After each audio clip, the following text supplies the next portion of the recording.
Hello and welcome back to a very long overdue podcast of All This JAWN. Recording live from the city of brotherly love in a West Philly neighborhood. I'm your host, Mikey. Join us every week where we talk about the latest JAWNs of the week. And for you Philadelphians out there, you know what I'm talking about. All This JAWN is a podcast all about society and pop culture. Every week, me and my guests take it to the limit, so don't expect anything else. Straight from the mouth of yours truly, all in the life of a gay Philadelphian. If you listened last time we sat down, which seems so long ago, we sat down and talked to my husband about love and marriage and separation and growing up with single mothers. Me and my husband broke down our 12-year relationship, and we talked about the past 3 years of marriage and, of course, growing up without parents being together and being separated. And the emotions that arose from our childhood up until now and how we handled it. On this week's episode of All This JAWN, we talk about how we handle different feelings and emotions on the inside with ourselves and on the outside with our circle of friends, the relationships with our loved ones and our own family, the ups and downs of our day-to-day and how we stay balanced with a work-life balance and all the baggage that comes along with it. So let's dive into our main topic this week where we talk about so many emotions, so little time, and how friends, family, loved ones, and those acquaintances come into play. So let's dive right into friends. We all have them. Some may have a lot, some may have a little. Some may have solid ones. Some may have best friends, but we all have them. And we all play a different role in our friendships. Whether you are the captain of the ship with your friends, whether you're the leader of your friends, whether you're the listener of your friends, whether you're the go-getter of your friends, whatever that means, whatever that entails. But within our friendships and our circle of friends, there's a lot of personalities. There's a lot of different egos in one room. Some friends have a lot of friends that have big egos. Some friends don't have big egos at all. But in our circle of friends, there are lines of feelings and emotions, and how they play a part in our friendship circles. Feelings versus emotions. Emotions are simply defined, if you look it up, as bodily reactions released from the brain where the feelings are the conscious experience of the emotional reaction. Getting very scientific with it. So, if we break down, if we break down friends even more and dig into the emotional side of friendships and the emotional sides of feelings in friendships, in core groups, whether it be past or present, for me, I probably would say that I have had two really strong, tight groups, possibly three. You always have those friends that you grew up with as a child on your childhood neighborhood and your childhood street. You may separate and go to high school and gain more friends. And then you may graduate from high school and you're on a path of a new life chapter after high school. And those friends sometimes stick around, sometimes they don't. And you gain a whole new friendship or relationship within your friend groups. For me, I think I've had, like I said, 3 solids, which probably we all probably have. However, now in my friend group, I'm not the same person I was years ago in my past friend group. With every year, you get a little wiser, you get a little smarter, friends go, friends stay, friends move thousands of miles away. Some friends become toxic, some friends don't. And those feelings and emotions are still there. When I first came out of the closet, I had a whole new set of friends that wasn't my friends from my neighborhood. Because while I was learning and adapting to different feelings and emotions in the world around me, those group of friends, do I still remain in contact with? Yes, of course. Are they the closest to me now? No. Do I have a whole new other solid group of friends? Yes. So how do feelings and emotions come into play in friendships? So many ways. My friend groups now, for me, I'm more open to understanding. I'm more open to their feelings and emotions. I'm more open to what's going on in their lives and the things that they're going through on a daily basis. I've taken a step back in this friend circle. I'm not the leader I once was with my other group. I'm more observant. I think I'm more vocal, more honest about my feelings and my emotions that drive me on the day today. But in your friend groups, you have egos, some bigger than others, like I said, some not so big. And how that plays a part in your friend circle to people's feelings and emotions.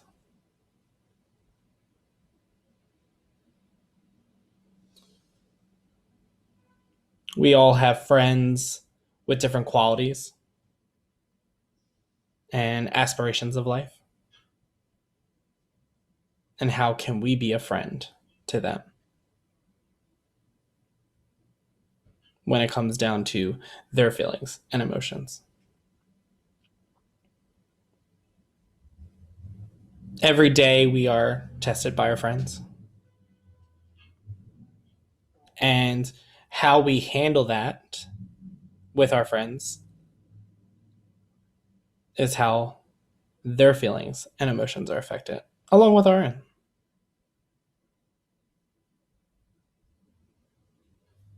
There are all types of friends. But which ones will stay the longest? Which ones will define the future for you?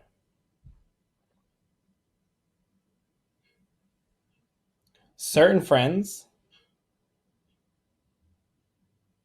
have other friends,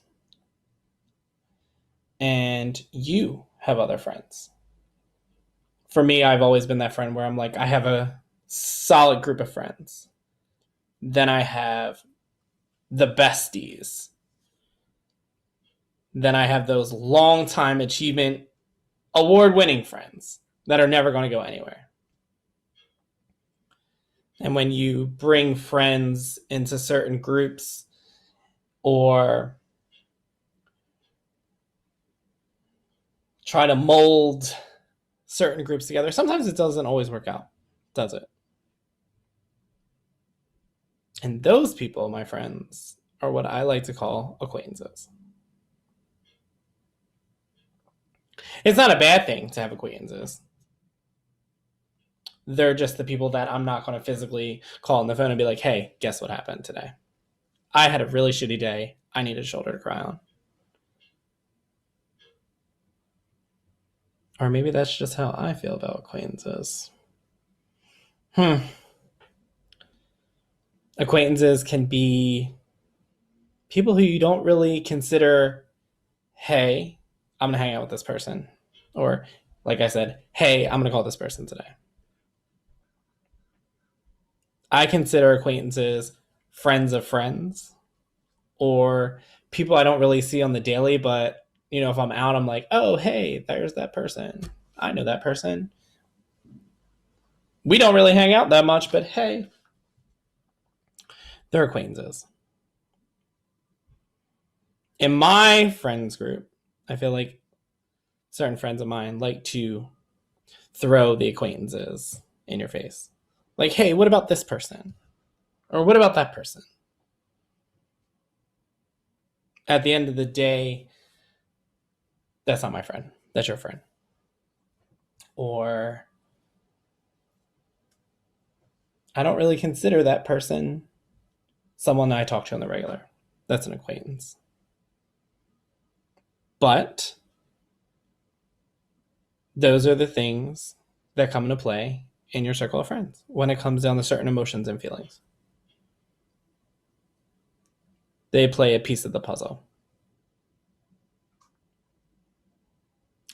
Moving on to relationships, your loved ones.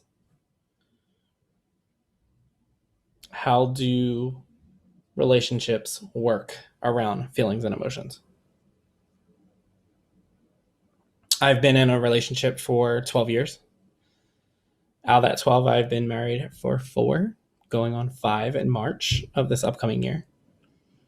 And friends of mine or people I know or certain good acquaintances will always say, how did you make it work? How are you in a 12-year relationship? And I always say, it took me a long time to get here. However, I like to think of the 4 C's. And the 4 C's are communication, compromise, commitment, and compassion. You have to have communication. 1, there has to be trust. There's going to be things that you are going to have to give up in relationships. There are going to be things that you're not going to want to do in relationships. That's called compromise. Commitment is another. You have to have commitment. What are the goals? What does our future hold? What do we want to do with our day-to-day? What are things we want to overcome together? Commitment. And then at the end of the day, there has to be compassion for one another. And that's what I call the 4 C's. Every relationship has their ups and downs. Every relationship has feelings and emotions. Sometimes feelings and emotions drive these relationships. Sometimes feelings and emotions are good, sometimes they're bad. For me, I'm a freaking Cancer. So that is like my MO. Feelings and emotions. And that's what drives me every day. It may be different from everybody else, but they're everywhere, especially in the time of day that we're in society currently right now.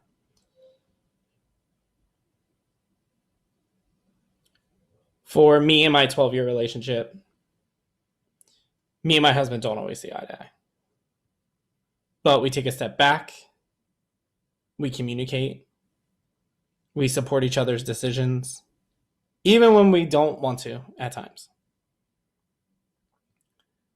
We set goals for our future, and we want what our future upholds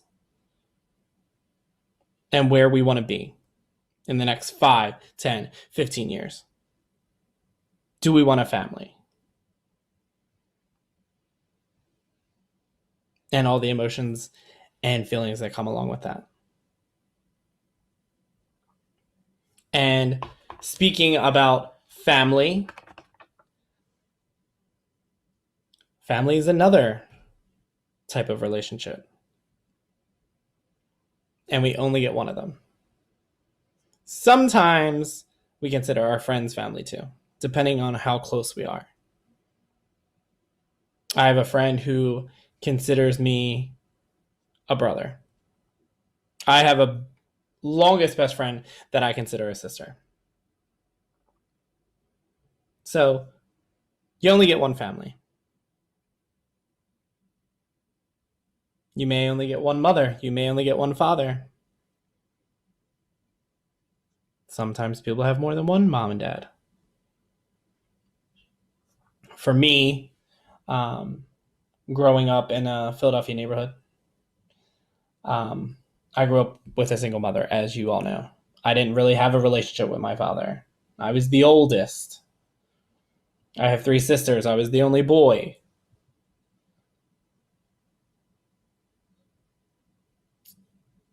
The struggles that come along with it, again, the feelings and emotions that stir it up, the feelings that you feel every day, the emotions that go on every year.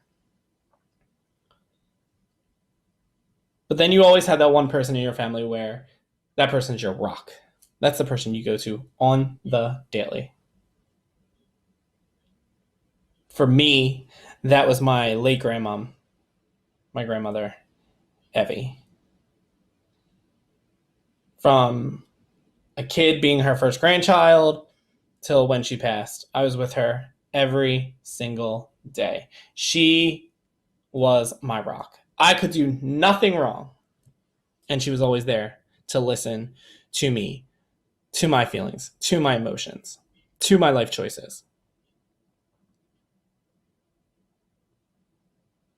And I think about her every day.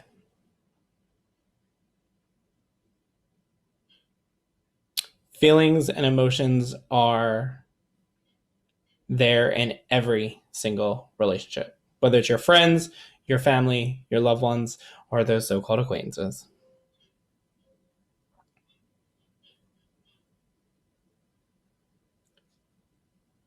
Within those relationships, there needs to be a thing called boundaries. And boundaries aren't always a good thing, and they're not always a bad thing.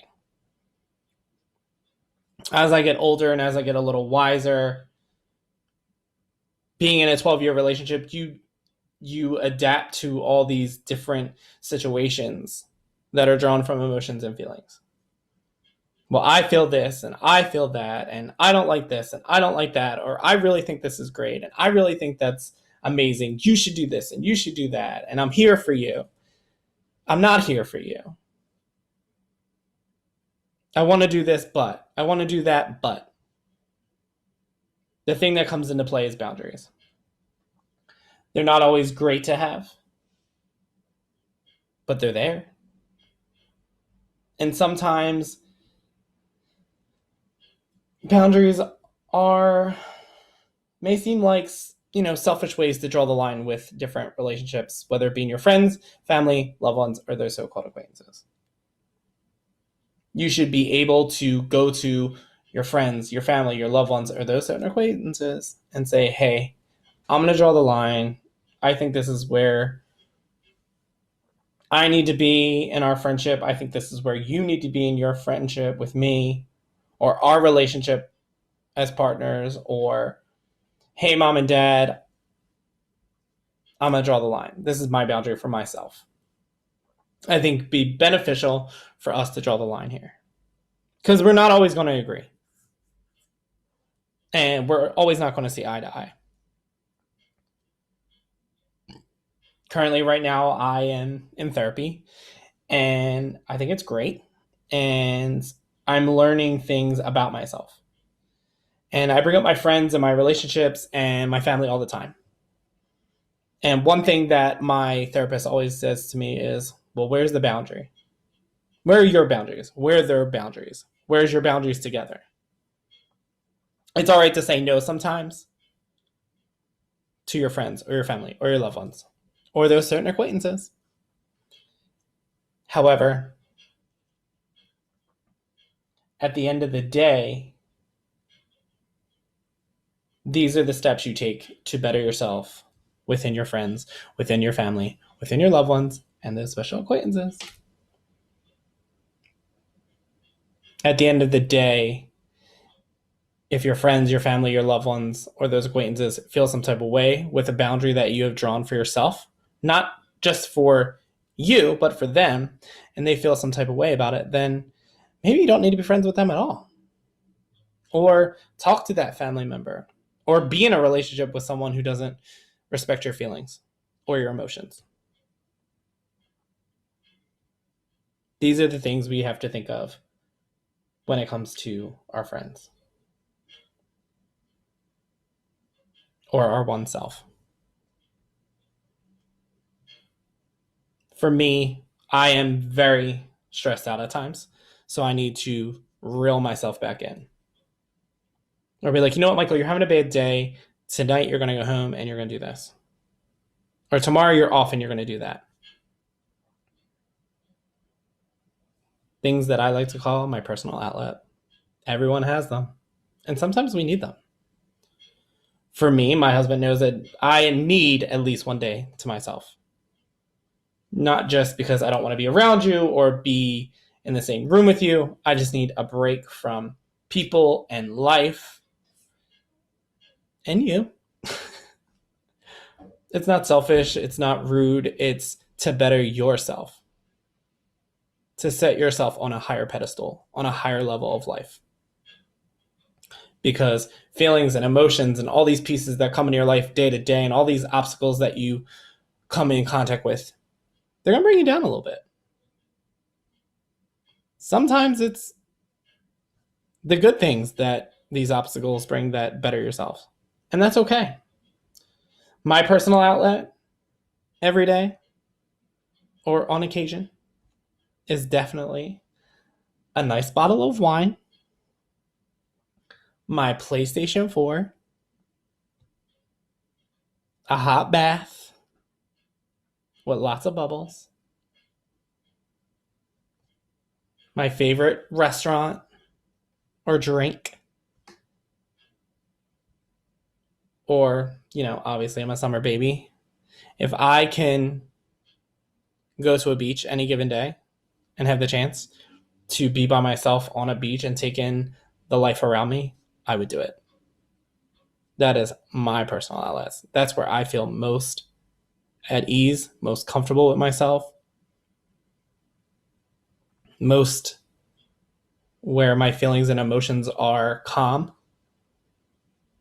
on a certain level. And that is our main topic. So many emotions, so little time. However, when is enough enough? When do we pick up the pieces and say, I can focus on this? Or I'm good with this? Or I really like this person today? Or I really like how the day's going? My best friend has given me this today. I'm so grateful. Or my mom or dad or my brother and sister reached out today and was like, I'll help. Or my husband or my wife or my other half has told me they love me today. Or that random acquaintance called you up and said, hey, I've been thinking about you. And it's a good day. And all those emotions and feelings are there. So at the end of the day, people, feelings or emotions are good to have. And being surrounded by people that truly matter. When we come back, we are going to jump into the JAWN of the week. And the JAWN of the week this week is all things going on and in Philadelphia. So stay tuned.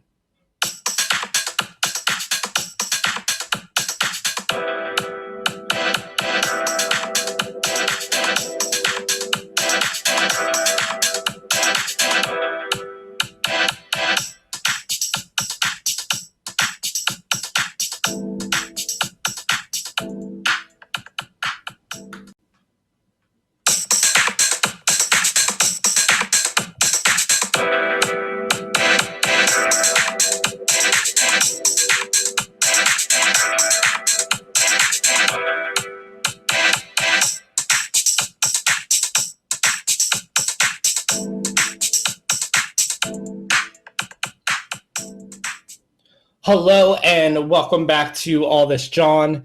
If you are just joining us, we are talking about so many emotions, so little time this week on our episode. And we have talked about 4 types of relationships: friends, family, loved ones, and of course, those acquaintances, and how feelings and emotions come into play in those types of relationships that we have. We are about to jump into what we look forward to every week, and that is the JAWN of the week. This week, we are going to talk about all things going on and around Philadelphia. Speaking of emotions and feelings, Philadelphia has not had a great week. And we are going to jump right in to the beginning of the week. In recent events in all the news around this country, as well as the city, another death has taken place in regards to police and Black people in this country and in this city. Walter Wallace, a Philadelphian who grew up around the neighborhood of 61st and Locust in a West Philly neighborhood, was shot and killed Monday afternoon. Walter Wallace suffered from mental states, bipolar, if you will. In days leading up to Monday, the police were called a couple of times. Sources haven't said exactly how many times, but they were called to the house to help the situation of Walter Wallace's mental state. So on Monday in the afternoon, cops were called yet again to the home of Walter Wallace, where he took his last breaths and was shot by 2 police officers. And let me say that again. 2 police officers took 1 person's life. 2. Because why? Police brutality in this country against Black people is fucking disgusting. It's vulgar. It's vile. It makes me sick. Because the racism in this country is disgusting. It's vile. It's upsetting. I get sick to my stomach when I hear about it on the news, in any situation in this country. And it just so happened to be in my backyard in West Philly. So 2 cops were called because there was a man by the name of Walter Wallace who had a knife on him and was not in a state of mind of calming him down. So a bystander in a car videotaped 26 seconds of his life. 2 cops, a bystander, Walter Wallace, a group of neighbors, and his mother were all a part of this for 26 seconds. He had a knife. The cops drew their weapon around the car and into the street. I guess they felt threatened or felt like it wasn't a safe environment, so they had to pull out a weapon because 2 police officers who should be physically trained could not take down 1 person without somewhat of force. So they drew out their weapon, unloaded their gun, and killed him in the street. Why his mother was screaming, "Don't shoot him. He's not in the right state of mind. Do not shoot him. Please do not shoot him." And they shot him. Daniel Outlaw, our commissioner for the Philadelphia Police Department, who happens to be Black, said that they didn't have tasers on them. That they did not have tasers on them. Because why? We don't have the funds for all cops in Philadelphia to not have tasers on them. And I quote you this, I am sure by it, that since everyone's saying defund the police, they'll use that against them. Well, if we had more money, we would have tasers on every cop. Bullshit.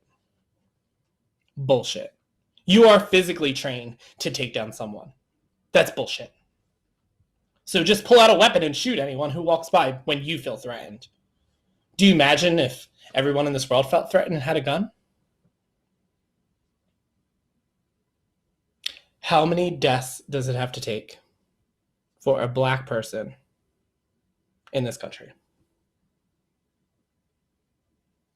In shy months of George Floyd, the looting and rioting and protests all over the city has started yet again.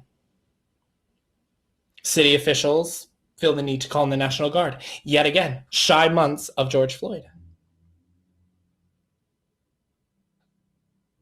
I was in my house on Monday night when the protests were going by. What seemed to be a calm protest created looting and rioting in the nights. Stores were vandalized. Things were broken into. Things were stolen. People were hurt. Cops were injured. People were injured. By no means am I saying looting and rioting is the way to do it, because it's not. I have a friend who was affected by the looting and rioting in North Broad, in the Temple University area. He, who happens to be black, he who happens to be an ex-police officer, who donated and put all his money with his sister into a store because that's where he wanted his life to go, has lost everything because of the rioting. When is enough enough? When is this country of ours going to wake up? As I sit here right now, I hear sirens. I've been hearing it all day. Helicopters are out at night. A curfew is in full effect. When is enough enough?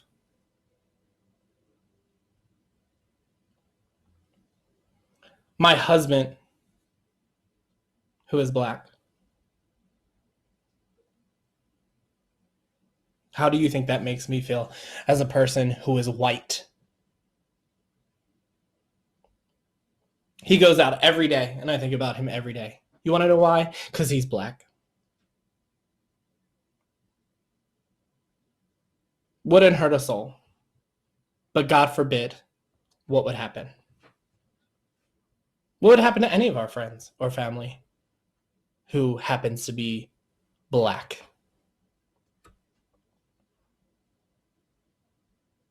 I'm so sick and tired of people talking about, oh, well, what about your cop friends? And what about Blue Lives Matter? And these people who put their lives on the line every night to protect our city and in our country. Bullshit.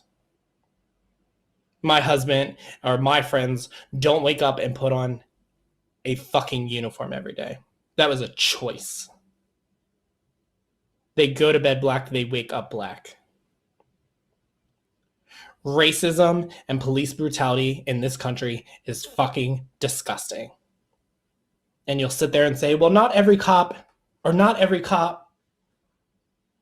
Please. The majority of cops in this country are fucking disgusting. And that's my personal opinion. That's just how I feel. My cousin is a cop. Do I say, God forbid if something happens? Of course. He's my family. I would never want anything to happen to my cousin who is a cop. Do I think my cousin who's a cop would be smart enough to not be trigger happy? Of course. But these other cops out here get trigger happy. They may have been the cop in school who got bullied, and now they're a police officer and they can't stand people. So someone gave them a gun because they went to school for a very long time and trained to be a cop.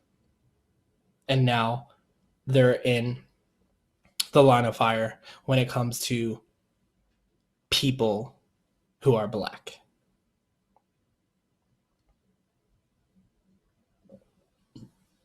In recent events, like I keep saying, in shy months of George Floyd, the encampment on the Benjamin Franklin Parkway has come to an agreement. The encampment, who started out as a peaceful protest for Black Lives Matter movement, has now created this whole protest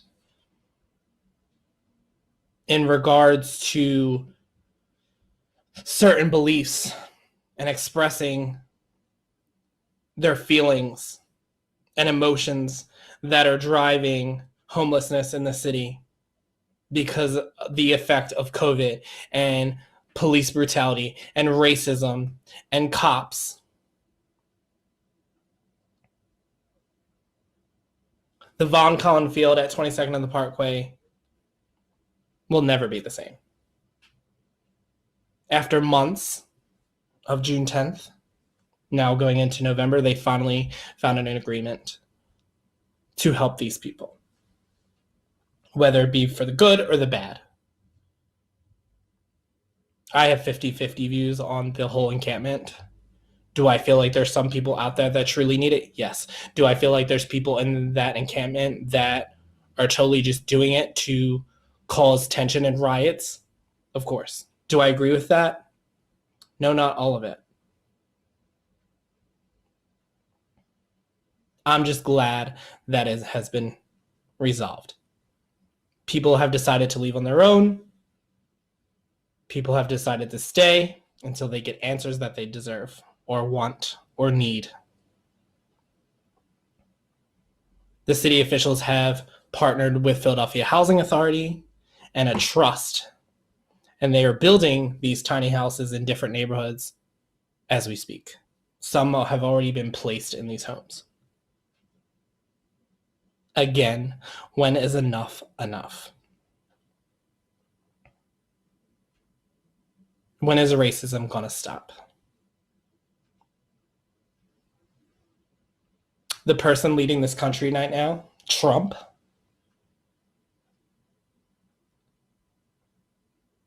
you want to put forth and make a difference? Get out and vote on November 3rd. I don't have the answers, and I'm not saying it's going to end if Joe Biden steps in. But what Joe Biden said last week at that debate, when he said, if we reelect this person, we are going to have a cold, dark winter. I got chills when he said that. Because we don't know what can happen tomorrow. We don't know what can happen a week. We don't even know what can happen a month from now. But with COVID cases on the rise and things closing and people dying and thousands of people losing families and friends and loved ones because we don't have an answer, because the person who leads this country is a disgrace. So my thoughts go out to the Walter Wallace family. Remember his name. Let's end racism. Let's stop police brutality. Let's vote on November 3rd and be better for not ourselves, but our loved ones as Americans. Speaking of COVID-19, restaurants have closed. Businesses are suffering all around the city. The Reading Terminal, who's one of the longest indoor markets that's dated back to the 1800s, is suffering because 80 small businesses are affected that are in its space. The Reading Terminal has started a GoFundMe page on their website, so you can log on to readingterminal.org and donate. Restaurants in the city are giving back to the Reading Terminal because we don't want to see it lost. Us as Philadelphians have to stand together. It's all about giving back.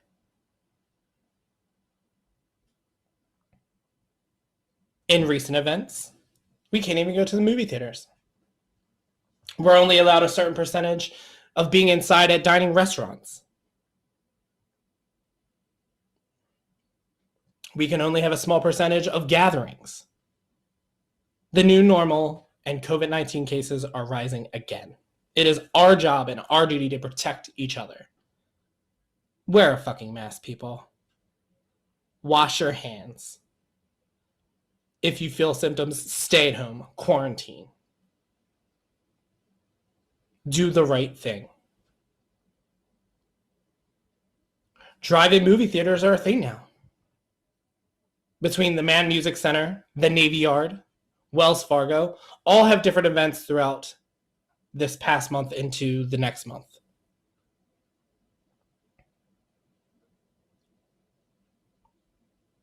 Steven Starr, who's a restaurateur in Philadelphia, has permanently closed 2 restaurants in AC. Budokan and the Continental have closed permanently in Atlantic City. The original Continental on 2nd and Market has closed temporarily because of the effects of COVID-19 and the impact that it has. Outdoor dining is a whole new experience with heaters and pop-up tents. Going into the colder months, in the winter months, God only knows if we're going to get a lot of snow this year. What's going to happen to other restaurants? What's going to happen to smaller businesses? How is it going to affect us as Americans? Only we can decide. Only we can make a difference. Only we can speak up. We have to. We have to.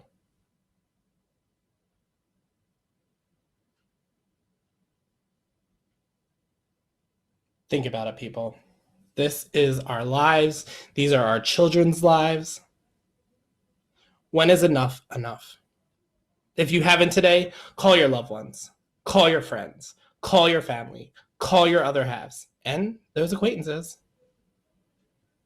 And tell them that you love them or how much they mean to you. Because at the end of the day, we have ourselves and each other.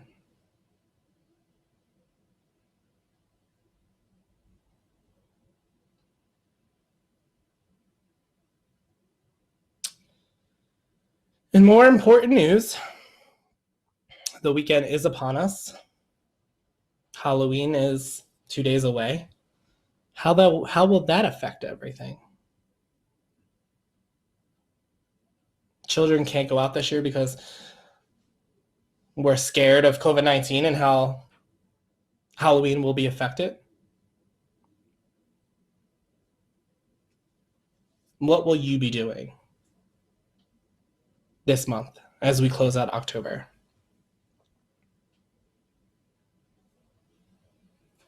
On Sunday, in good news, I guess you can call it good news, it's Football Sunday. And our own Philadelphia Eagles take on the Dallas Cowboys. The NFC East is trash this year. With the Eagles 2-4-1 and the Dallas 2-5, it's a race to first place yet again. So on Sunday at 8:20 p.m., I will be watching the Philadelphia Eagles take on the Dallas Cowgirls. I guess that's the one good thing that I have to look forward to this weekend is the Eagles game on Sunday. However, October is ending and November is approaching. And November 3rd is right around the corner. So if you don't have a plan, you better get one.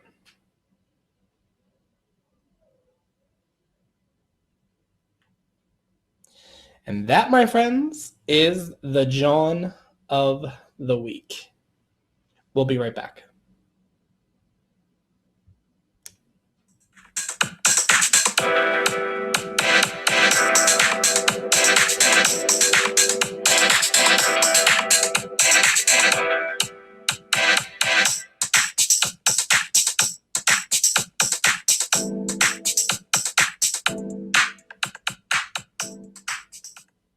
Hello and welcome back to All This JAWN podcast, where we are talking this episode, so many emotions, so little time. If you're just joining us, we touched base on the 4 types of friendships: friends, family, loved ones, and of course, those acquaintances. How emotions and feelings play a part in our day-to-day lives with all 4 types of our relationships: friends, family, loved ones, and those acquaintances. On our JAWN of the Week this week, we talked about all things going on and around Philadelphia. We talked about the death of Walter Wallace. We talked about the encampment of the Parkway. We talked about COVID-19 and how it's affecting businesses all around our city.